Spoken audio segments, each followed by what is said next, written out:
everyone, this is Jessica. So what I'm going to show you today is some of my art supplies. This is the first in a series of videos I'm doing for a demonstration of art technique and things like that. A lot of y'all have asked me questions about art, so I've decided to do a series of videos and hopefully show you how I work. So let's get that started. A couple of things to note. I'm not going to show you my paper right now because there's really no point. You're not going to be able to see what I'm talking about unless you're working with paper yourself, so we're going to skip that. But we're going to go right into pencils, erasers, blending materials, and fixatives. So what you're seeing right now, you can probably guess that's the leads that I use. They're from Uni. It's the Nano Dia leads, which is a diamond blended lead for low wear. I have everything from 4B up to HB, and I load these into my drafting pencils. This one here is a 4B lead, which is the softest I found. And with that lead, it only comes in the 0.5 millimeters. So there you go. That is the brand I use, but there is one exception, and it is this one. It is the Pentel for my P2G, because the the PG2 is the thinnest pencil in the world right now, and they only make the Pentel company only makes the lead to fit this pencil, so I have to buy the lead from Pentel for this. Next thing that you need to see are the pencils that I work with. I work with Staedtler, Otto, and Pentel. I have the black series, which you can usually purchase at Michael's or Staples or Office Depot.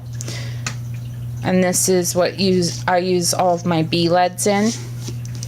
Then I have the silver series Staedtlers, which I had to get from Jet Pens, and this holds all of my HB leads. Next is the Otto series that I have, another Jet Pens purchase, and this is what I use for all my 2B leads. And then I have one odd man out. This is the Pentel Graph 1000 for my 4B lead. I also, on occasion, use regular graphite pencils because I need something soft to make it dark. You can see that's a 9B, which is very, very soft lead, so it creates a really, really dark look.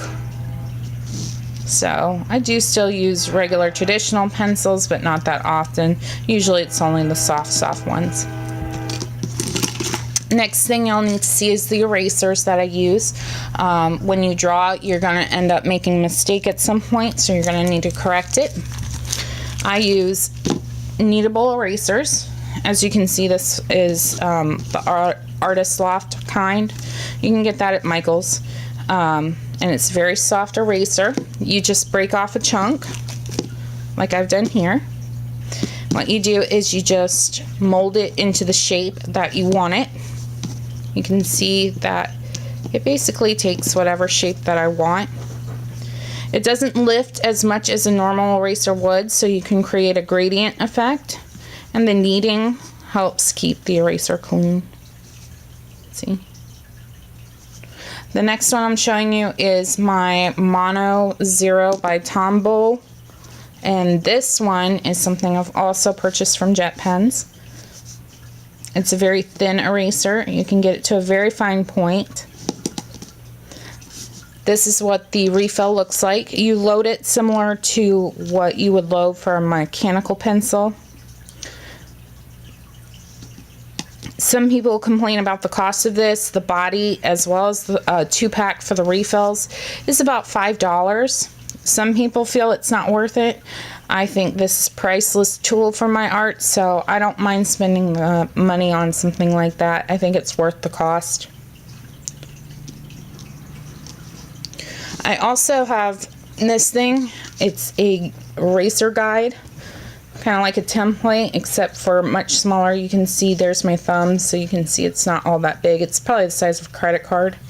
And you just use these little inserts to erase around. I've also used it on occasion to get the correct shape on something through, drawing around it. So, you know, $2.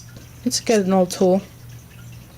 Next thing I'm going to show y'all is what I use to blend with. Blending is very important, the shading aspect.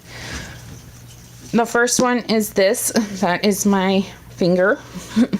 And that is the cheapest blending tool that you have. You just need to make sure that your hands are clean, no moisturizer, no wetness on it, because your natural oils can leave prints on your pictures and you don't want that. I also use little paper towel squares. This is just a chunk of paper towel that I've ripped off of a cheapy paper towel, and you just fold it up like that, and then you just go in and blend however you want.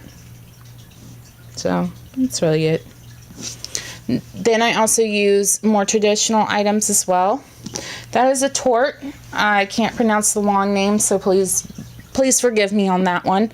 But with torts, it's basically rolled up paper. Once they're dirty, you can't clean them. So what I also suggest is stumps, because once they get dirty, you can actually take sandpaper and grind them down and expose clean paper. So that's much more economical. Last things that I want to show everybody is your sealants. Sealants are very important to keep an archival quality on your pictures. So the first one is workable fixative.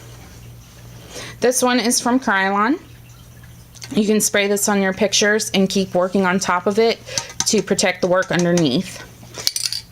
Then there is the final fixative, which puts the final seal. You just spray it on top.